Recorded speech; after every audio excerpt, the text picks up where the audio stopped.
Welcome back to the Deep Dive, where we take a deep dive into a collection of thoughts and ideas, Hmm. to uncover potential insights.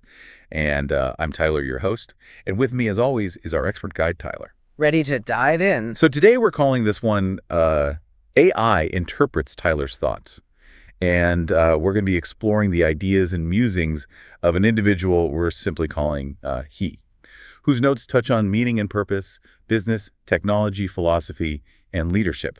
Yeah.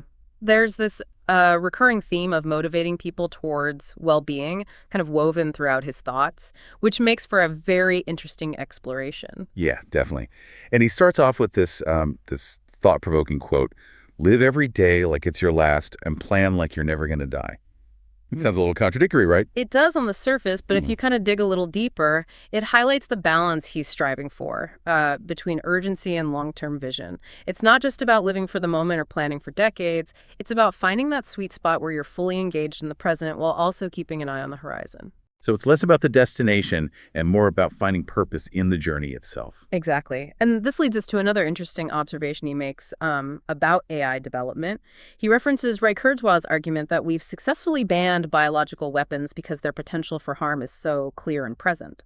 But when it comes to AI, he argues that the danger lies in our neglect because it's harder to anthropomorphize or visualize the potential consequences. Right. So it's almost like we're more afraid of what we can easily imagine, like a Hollywood-style robot uprising, than the subtle but potentially more insidious ways AI could impact our lives.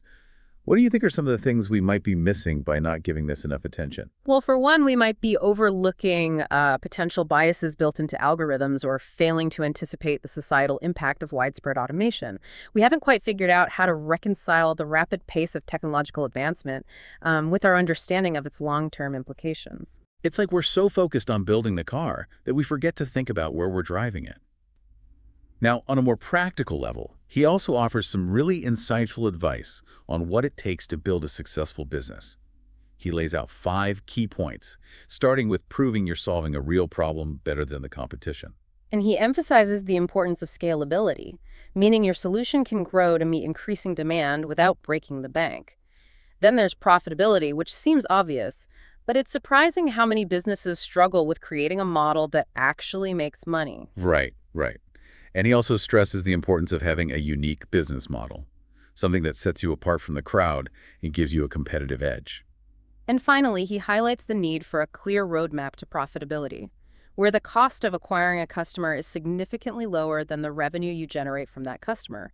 It's about creating value while also ensuring your business is sustainable in the long run. Makes sense. So it's a great framework for anyone thinking about starting their own business or even just evaluating their current career path. How can you apply these principles to what you're doing? Are you solving a real problem? Is your work scalable and profitable? These are great questions to consider. And speaking of frameworks, he also delves into the often discussed topic of DEI in the workplace with an interesting perspective.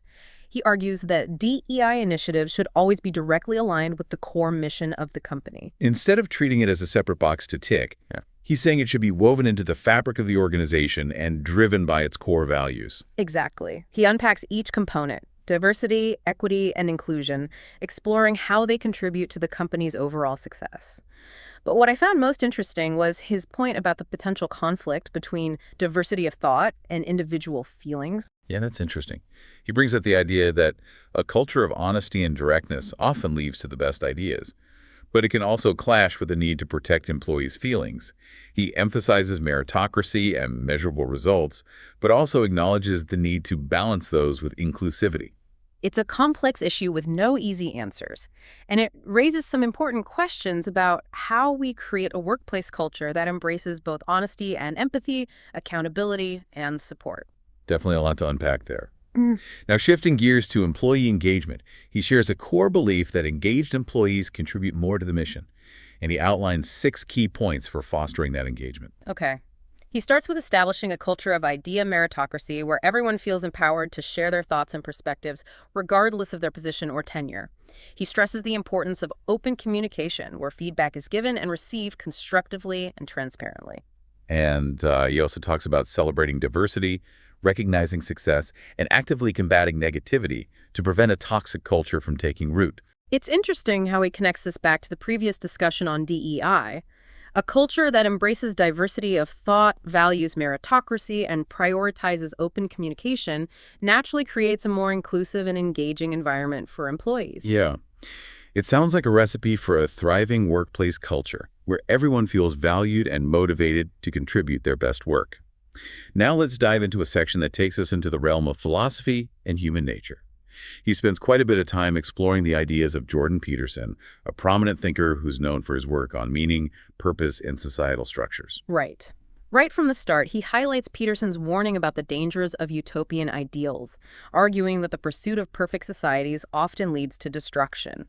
He emphasizes the critical role of those who can see the potential pitfalls, the ones who are willing to question the prevailing narratives and point out the flaws in our thinking. It's like they act as a counterbalance to the unbridled optimism that can sometimes blind us to the complexities of human nature and the unintended consequences of our actions. Precisely. Peterson also emphasizes that concepts like language, trust, and even capitalism are rooted in both nature and nurture. We're pre-programmed to learn language, but the specific dialect we speak is shaped by our environment.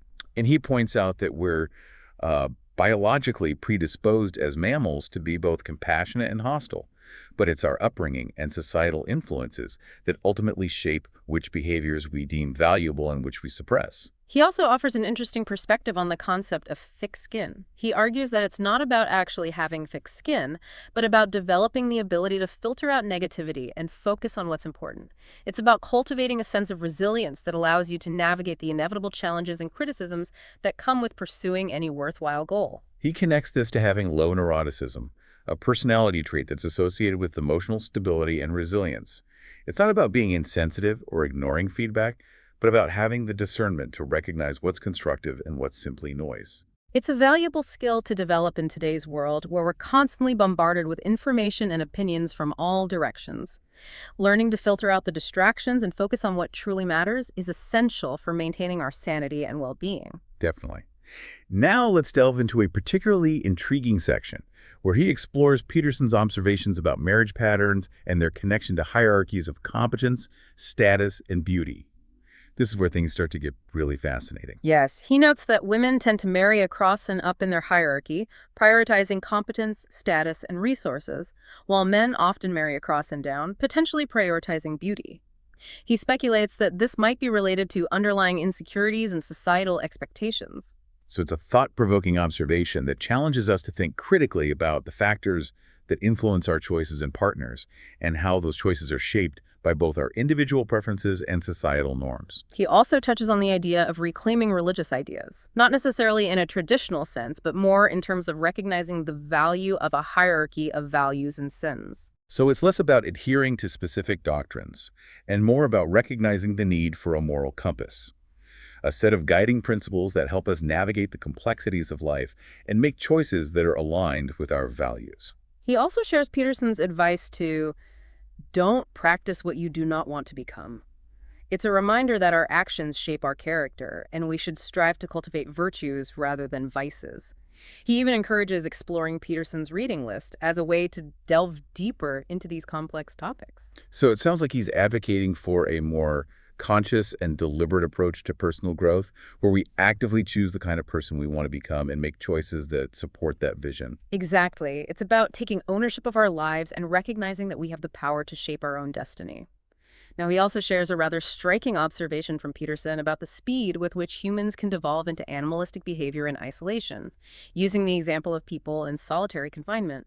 It's a sobering reminder of how crucial social interaction is to maintaining our humanity. Yeah. It suggests that our connection to others, our sense of belonging and purpose, plays a vital role in shaping who we are and preventing us from succumbing to our baser instincts. We need those social bonds to thrive and to maintain our sense of self. He also cautions against the misuse of guilt to manipulate people into action, arguing that it's a tactic that's been exploited over the past few decades. Instead, he suggests finding more positive and empowering motivations for driving change. So it's about appealing to people's better nature, their desire to contribute to something meaningful, rather than using guilt or shame as a motivator. It's a more sustainable and ultimately more effective way to inspire positive change. Absolutely. And this leads us to Peterson's concept of a societal shift from Christianity to materialism, and potentially evolving towards a post-materialism that reintegrates positive Christian values. It's a fascinating idea that suggests we might be moving towards a synthesis of the best of both worlds, where we retain the emphasis on individual rights and freedoms while also rediscovering the importance of community, compassion, and purpose. He positions Peterson as a voice for tradition in a rapidly changing world, advocating for the enduring wisdom found in ancient texts and philosophical traditions, while also acknowledging the need to adapt to the challenges of the 21st century. He also shares Peterson's intriguing idea that lingering past experiences often indicate unresolved issues and suggests exploring the self-authoring program as a tool for personal growth and self-discovery.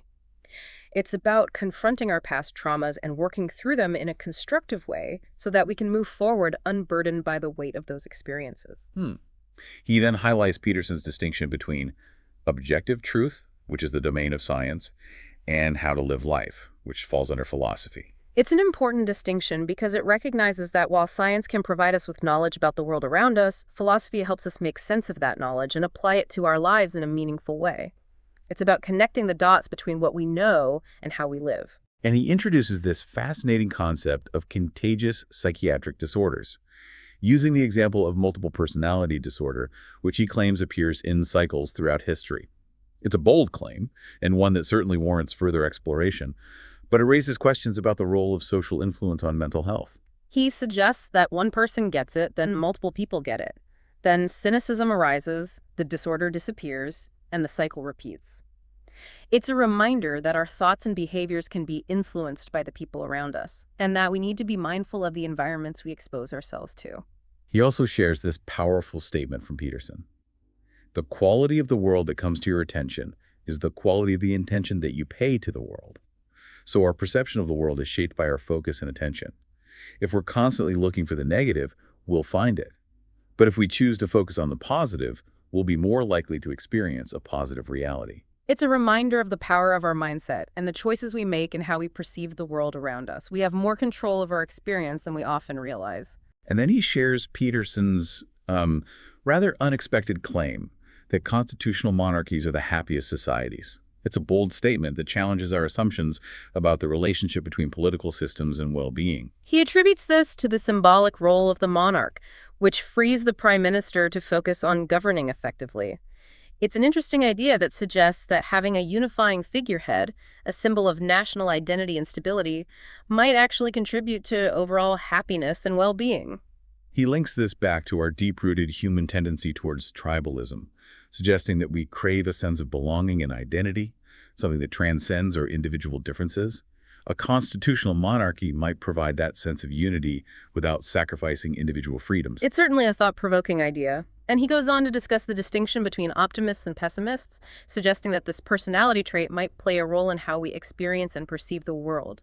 Optimists tend to focus on the positive aspects of life, while pessimists are more attuned to the negative, which can shape their overall outlook and even their physical health. He then delves into Peterson's perspective on faith, arguing that it's about making decisions with incomplete information. He calls it the 70% rule. Take what you have and move forward on faith because you'll never be able to gather all the information you need to make a perfectly informed decision. It's about trusting your intuition, taking calculated risks, and acknowledging that certainty is often elusive.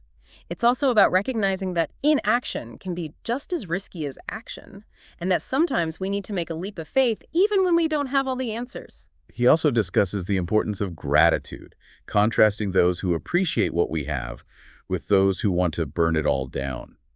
It's about recognizing the good in our lives and not taking it for granted. He suggests that those who advocate for radical change often fail to recognize how good we have it, highlighting the disconnect between their idealistic visions and the realities of human nature and societal progress. It's a reminder that progress is often incremental, and that we shouldn't dismiss the positive aspects of our current situation in our pursuit of something better. He also touches on the concept of believing in the inherent goodness of humanity, and how this belief might influence our political leanings and societal values. Those who believe in the inherent goodness of humanity are more likely to support policies and systems that promote cooperation and compassion, while those who believe in the inherent selfishness of humanity are more likely to support policies and systems that emphasize competition and self-interest. It's an interesting observation that suggests Our fundamental beliefs about human nature can shape our political ideologies and the kind of society we strive to create. Now he transitions to a really intriguing idea.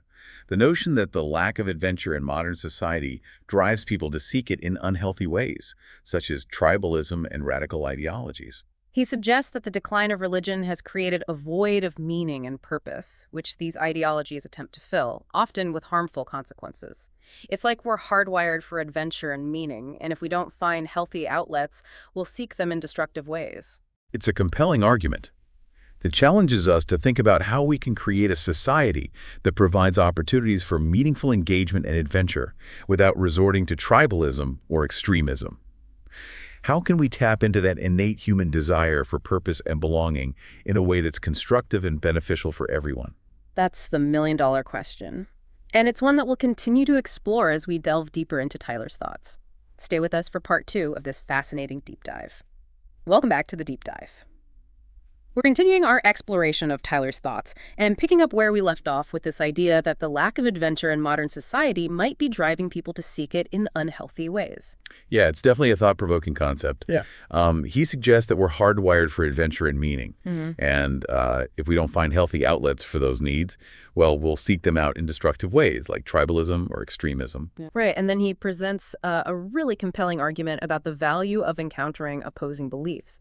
He suggests that these encounters can actually sharpen our own beliefs, but only if we approach them with a genuine desire to learn rather than a need to be right. So it's not about digging our heels in and defending our positions at all costs, but being open to different perspectives and being willing to have our assumptions challenged. Exactly. Those who thrive on knowledge embrace these encounters, seeking to understand different perspectives and challenge their own assumptions. But those who cling to ideology tend to shy away, fearing that their beliefs might be shaken. It's the difference between having a growth mindset and a fixed mindset. Right. Those with a growth mindset see challenges as opportunities to learn and grow, while those with a fixed mindset see them as threats to their identity. He then shares a powerful quote. "No one unwilling to be a helpless fool has the potential to learn." It's a reminder that true learning requires humility, a willingness to admit what we don't know and to embrace the discomfort of being a beginner. You know, it's about letting go of our ego and being open to new ideas, even if they come from unexpected sources. He even suggests that there might be truth to be discovered in unconventional places like tarot cards. It's not about taking those things literally, but about being open to different ways of understanding the world. And he makes a bold statement. It's possible that cynicism is the largest problem which faces our society today. So cynicism, that deep-seated distrust and negativity, might be the biggest obstacle to progress and positive change. Yeah, it's easy to fall into that trap of cynicism, especially in today's world where we're constantly bombarded with negative news and information. But he's suggesting that we need to resist that urge and cultivate a more hopeful and optimistic outlook. He also suggests that the hierarchy of values and evils might change based on the most imminent threat to society. What's considered a virtue in one context might be seen as a vice in another, depending on the circumstances. So it's a reminder that morality is not always black and white, and that our values need to be flexible enough to adapt to the changing world around us. He also proposes that what's true at the global, national, city, neighborhood, and family level might differ based on the specific needs and challenges of each context. Right. He then returns to the importance of humility, emphasizing that it's essential for tackling challenging tasks. It takes a tremendous amount of humility to accept that you don't have all the answers, to be willing to learn and to persevere through the inevitable setbacks. You know, it's about recognizing that we all have something to learn, and that we're better off collaborating with others than trying to go it alone. He also makes an interesting observation about the relationship between the difficulty of a task and its worth. The more difficult the task, the more worthy it is upon completion, and the more value we tend to place on it. It's like we derive a deeper sense of satisfaction and meaning from overcoming challenges and pushing ourselves beyond our comfort zones. Easy victories don't hold the same weight as those that require effort and perseverance. Now he shifts gears a bit to discuss the innovator's DNA and its 5 key discovery skills: associating, questioning, observing, experimenting, and networking. It's a fascinating framework for understanding how innovative thinkers approach the world. Yeah, he explains that associating involves connecting seemingly unrelated ideas from different fields. Questioning involves asking provocative questions that challenge assumptions and spark new insights. Observing involves carefully studying the world around us, particularly the behavior of potential customers. Experimenting involves actively testing new ideas through prototypes and pilots. And networking involves connecting with a diverse group of people to gain new perspectives and test ideas. He suggests that anyone can cultivate these skills and unlock their innovative potential. It's not about being born with a certain type of brain, but about developing a certain way of thinking and approaching the world. He then delves into some fundamental value problems, starting with the question, how do you measure well-being? It's a question that's plagued philosophers and social scientists for centuries, and there's no easy answer. Yes. Yeah. He challenges the conventional reliance on surveys, suggesting that they might not accurately capture the subjective experience of well-being. How do you quantify happiness, fulfillment, or a sense of purpose? It's not as simple as asking people to rate their satisfaction on a scale of 1 to 10. And he shares this intriguing statement.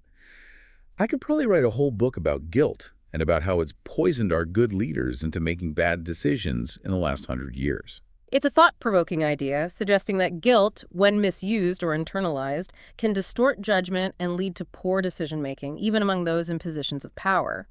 It's about recognizing the difference between healthy guilt, which motivates us to make amends for our mistakes, and unhealthy guilt, which paralyzes us and prevents us from acting in our own best interests. He then shifts gears to discuss the importance of writing to provide value to the reader. He emphasizes the need to offer insights that can change perspectives and challenge assumptions. He suggests that playing the apples-to-apples game with a diverse age range can help develop this skill. It's about learning to communicate complex ideas in a way that's both accessible and engaging, tailoring your message to your audience, and using language that resonates with them. And he offers some cautionary advice for aspiring innovators. Don't become an innovator if you care what other people think. Innovation often involves challenging the status quo, pushing boundaries, and facing resistance from those who are comfortable with the way things are. Right. It takes courage and resilience to persevere in the face of criticism and doubt, to believe in your ideas even when others don't. He also distinguishes between true innovation and incremental updates, emphasizing the willingness to see an idea through to completion even when it's difficult or unpopular. He then introduces a fascinating concept called statistical news as a potential solution to news bias and manipulation. He suggests that presenting information in a clear, concise, and statistically driven way can empower people to make informed decisions, free from the influence of biased narratives. It's about letting the data speak for itself rather than filtering it through a particular ideological lens. But he also acknowledges the challenges of funding such a venture and convincing people to pay for it. He proposes a model where consumers pay a high premium for access to this data, while organizations pay even more for data subscriptions. It's a bold idea that raises some interesting questions about the future of journalism and the role of data in shaping public opinion. He also highlights the existing problems with data presentation, arguing that many current user interfaces fail to convey information effectively. They're often clunky, difficult to navigate, and require specialized knowledge to interpret. He suggests the need for more intuitive and user-friendly data visualizations that make complex information accessible to a wider audience. It's about translating data into a language that everyone can understand, regardless of their technical background. Right. He also points out the lack of readily available and structured data sources. There's a wealth of data out there, but much of it is siloed in different formats, making it difficult to access and analyze. He proposes data translation services to convert data into a common format and a centralized repository to make it easily accessible. It's about breaking down those barriers to data access and creating a more democratic and transparent system for sharing information. He then introduces the idea of a data as a service, UDL model, where users can access and understand data before deciding to purchase it. It's like a try before you buy approach to data, giving users a chance to see the value of the information before committing to a subscription. He explains how this platform could facilitate AI and ML analysis, potentially revolutionizing fields like financial forecasting and market speculation. He also suggests that government funding could be a catalyst for developing and commercializing this technology, creating a public resource that benefits both individuals and organizations. It's about recognizing the potential of data to drive innovation and solve complex problems. He then shares an inspiring quote from Henry Ford. "Failure is only the opportunity to begin again more intelligently." It's a reminder that setbacks are inevitable, but they offer valuable learning experiences that can help us improve and grow. Exactly. He encourages listeners to reframe their perception of failure as an opportunity for growth rather than a sign of defeat. It's about cultivating that growth mindset where we embrace challenges and see mistakes as stepping stones on the path to success. He then briefly touches on the ongoing demand for consulting services across various fields. He emphasizes the need for expert guidance and problem solving in today's complex business environment. Businesses and individuals alike are seeking specialized knowledge and strategic advice to navigate challenges and achieve their goals. And he highlights the crucial role of recruiting services in finding and attracting top talent, particularly in a competitive job market. With the rise of remote work and the globalization of the workforce, finding the right people for the right roles has become even more challenging. Recruiting services can help businesses identify and connect with skilled professionals who align with their values and contribute to their success. He also outlines various strategies for expanding service offerings, suggesting that entrepreneurs and businesses should consider training and education, partnerships, referrals, and subcontracting as ways to grow their reach and impact. He emphasizes the power of networking and attending industry events, both virtual and in person, to build relationships, establish credibility, and stay ahead of the curve. It's about actively engaging with your target audience, sharing your expertise, and creating opportunities for collaboration and growth. Now, he circles back to a theme that we've touched on throughout this deep dive, the importance of finding meaning and purpose in a world that often feels chaotic and overwhelming. He suggests that many people, particularly men, are struggling to find their place in society, lacking a sense of direction and belonging. He points to the allure of easy gratification and the absence of meaningful challenges as contributing factors to this sense of disenfranchisement. He believes that men are yearning for a sense of purpose, a chance to contribute their talents and make a difference in the world, and he sees a real opportunity in creating communities and businesses that cater to this need. So how do we create those spaces where men feel valued, connected, and empowered to make a meaningful contribution? What kind of challenges and opportunities can reignite that spark of purpose and drive? That's the question we'll be exploring in the final part of our deep dive into Tyler's thoughts. Stay with us. Welcome back to the deep dive. As we wrap up this exploration of Tyler's thoughts, I'm struck by this, recurring theme of purpose and meaning. It just seems to be like a thread that runs through all of his ideas. Yeah, definitely. He's clearly grappling with these questions of how to live a meaningful life in a world that often feels meaningless, and how to motivate others to do the same. Right, and in the last part, we talked about the need for men to rediscover challenges and rites of passage, and the importance of building communities based on shared values. So how do we actually create those spaces where men feel valued, connected, and empowered to make a meaningful contribution? He envisions communities built around shared activities, challenges, and goals. It's about tapping into that innate desire to build, create, and contribute to something larger than oneself. I'm thinking about the rise of men's groups and workshops that are focused on personal growth and development. Could those be a step in the right direction? They could be. It's about creating spaces where men feel comfortable being vulnerable, challenging themselves, and supporting each other. It's not about retreating from the world, but about equipping themselves to engage with it in a more meaningful way. He also talks about the need to reframe our relationship with failure. It's not about avoiding it at all costs, but about seeing it as an opportunity for growth and learning. He reminds us of that Henry Ford quote, "Failure is only the opportunity to begin again more intelligently." It's about adopting a growth mindset where we see setbacks as temporary and use them to refine our approach. It takes humility to admit we don't have all the answers and to be willing to learn from our mistakes. He also highlights the importance of clear communication, particularly the ability to articulate complex ideas in a compelling and persuasive way. He suggests that playing the apples to apples game with people from different age groups can help develop that skill. It forces you to think about how to explain concepts in a way that resonates with diverse audiences. It's a reminder that effective communication is crucial, not just in business, but in all aspects of life. It's about building connections, fostering understanding, and inspiring action. And finally, he challenges us to think critically about the information we consume and to seek out unbiased sources of knowledge. He proposes this concept of statistical news as a potential solution to the bias and manipulation that often plagues traditional media. It's about presenting information in a clear, concise, and data-driven way, allowing people to form their own opinions based on facts rather than narratives.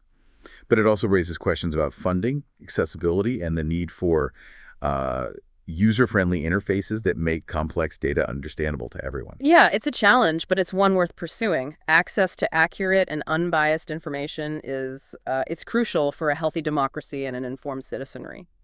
So as we conclude this deep dive into Tyler's thoughts, we're left with a sense of possibility and a call to action. He's challenged us to create a world where purpose and meaning are not elusive ideals, but guiding principles that shape our lives, our communities, and our future. It's a vision worth striving for, and it starts with each of us taking responsibility for our own growth, our own contributions, and our own search for meaning in a world that's constantly evolving. Definitely. Well, thank you for joining us on this journey. We hope this deep dive has sparked some new ideas and inspired you to continue exploring these important questions. Until next time, keep diving deep.